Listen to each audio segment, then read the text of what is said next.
Bad days and bad moments are pretty normal, especially when there have been better days before that. That's the rule of life. It cannot always be rosy, though it's best to keep the shouting in-house to avoid any scandal. But when you're as famous as the Beatles, it's pretty difficult to keep something as personal as fighting or dark days since all the camera lights are glimmering in your direction. The famous band broke up in the late 1960s due to several factors, but their dissolution was not formalized until 1970. The Beatles' career had many beautiful moments. Still, at the same time, the band also had some bad moments, some of which acted as a catalyst for the end of the extraordinarily successful band.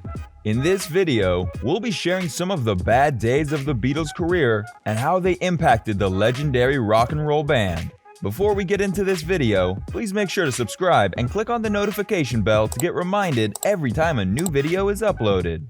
Number 1. George Harrison's conflict with John Lennon and Yoko Ono. George Martin, the producer of the Beatles, said that the duo had a fight behind the cameras. Harrison had denied it, but Martin said it was not made public because arguments should be kept below the spotlight in order to avoid ruining their reputation.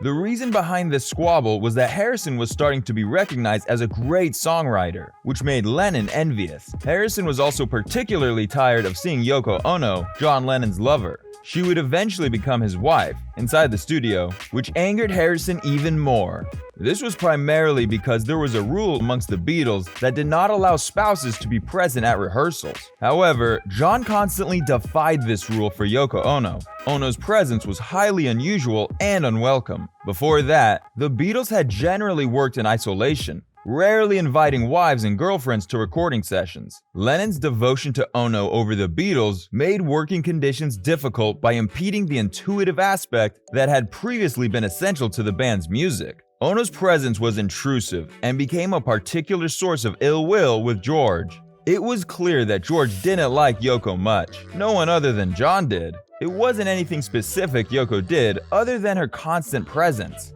She was constantly at John's side and would even follow him into the bathroom. John would not hold a meeting without Yoko by the time the Beatles were working on the Let It Be album. She was speaking for him, and of course, John was upset the band didn't treat her like she belonged. He was in fact forcing her on the band. It wasn't enough that she was always there. She also overstepped boundaries as she voiced her musical opinions during the meetings and rehearsals of what may be the greatest band of all time, even though she practically had zero musical talent or experience. This, along with her sitting on George's amp, the fact John was coming in late and stoned to the sessions, one of the audio tapes released was John and Yoko talking about the benefits of doing heroin for breakfast, were often rumored to be reasons behind the conflict between George Harrison and John Lennon. Regardless of whatever it was, it is rumored that it came to blows. The Beatles, being the ultimate masters of publicity, were able to easily cover this incident up. The quarrel made Harrison reevaluate his position in the group and decided it was best to leave. Lennon insisted on replacing Harrison with Eric Clapton, an idea opposed by Paul McCartney and Ringo Starr. After 10 days without Harrison in the studio and the rest of the band trying all they could to replace him, the trio finally accepted that he could not be replaced and then agreed that it was best for him to return to the group. Number 2. Ringo Starr temporarily quits the Beatles. Between May and October of 1968, the Beatles were focused on recording their album, The White Album. However, these recording sessions got so tense that in August 1968, drummer Ringo Starr, the rock band's drummer, decided to quit the band. Leaving while recording Back in the USSR, Ringo cited constant criticism by Paul McCartney as part of his decision. He also noted that he felt his role in the band was overshadowed by the other members. During the recording session from the group's White Album, the drummer seemed to have lost his connection to the members. Reportedly, at that time, sessions for the Abbey Road had sparked tension when the rest of the group had recorded songs without Starr's presence. Insecurities poured out when he noticed that Lennon, McCartney, and Harrison appeared to be happier as a trio than being together with Starr. Ringo was later quoted saying the reason why he left the group: "I felt I wasn't playing great, and I also felt that the other three were really happy, and I was an outsider," Ringo explained years later. Fortunately, the differences were resolved, and Ringo returned to the studio with his drums all decorated in flowers. Despite his departure, the public remained in the dark about it. It wasn't until some time later that Starr's absence from the group became public knowledge. Number 3. More popular than Jesus controversy. More popular than Jesus was a remark made by John Lennon in an interview in March 1966, suggesting that the Beatles were more popular than Jesus and that people loved the band more than they loved Jesus. Oddly enough, his comments did not cause any controversy nor backlash when initially published in the London newspaper, The Evening Standard. However, in July 1966, his comments were quoted and republished in the American teen magazine, Datebook. Datebook ran a cover quoting John Lennon saying, "I don't know which will go first, rock and roll or Christianity." Lennon's comments incited protests and threats all over America, particularly in the southern United States. Some radio stations stopped playing Beatles songs. Christians staged public mass burnings of Beatles records. Press conferences were called off, and even the Vatican denounced Lennon. This made the band infamous and continued until Lennon publicly apologized. Although Lennon had apologized and the controversy had died down, the backlash from the event compounded the band's unhappiness with touring, and from then, decided to stop tours. Number 4. The death of Brian Epstein. It would be impossible to discuss the lows of the Beatles' career without mentioning the death of their manager and friend, Brian Epstein.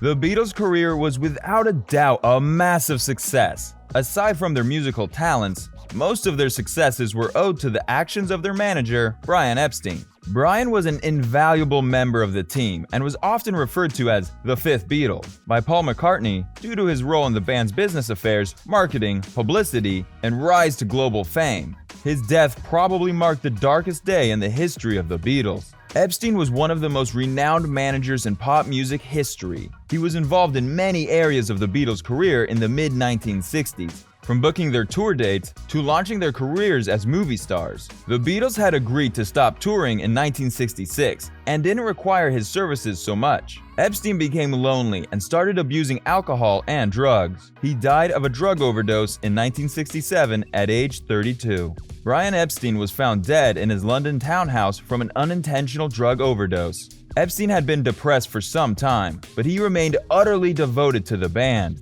He continued to keep the Beatles grounded and protected. Brian's death was also a catalyst for more problems for the band. After he died, the group needed a manager for their finances. Under their supervision, Apple was losing money at an alarming rate.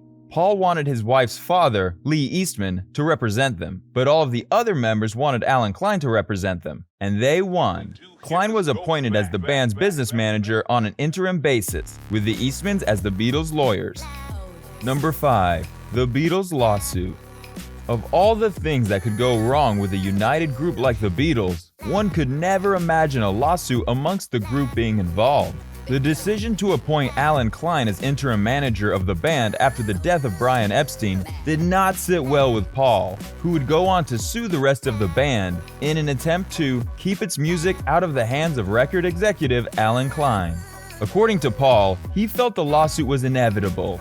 He was quoted saying, "The only way for me to save the Beatles and Apple was to sue the band." McCartney told British GQ, "If I hadn't done that, it would have all belonged to Alan Klein. The only way I was given to get us out of that was to do what I did. I said, well, I'll sue Alan Klein. And I was told I couldn't because he wasn't party to it. You've got to sue the Beatles." McCartney said choosing to take legal action against the trio was not pleasant, but, he said, "There was no way I was going to work that hard for all my life and see it all vanish in a puff of smoke.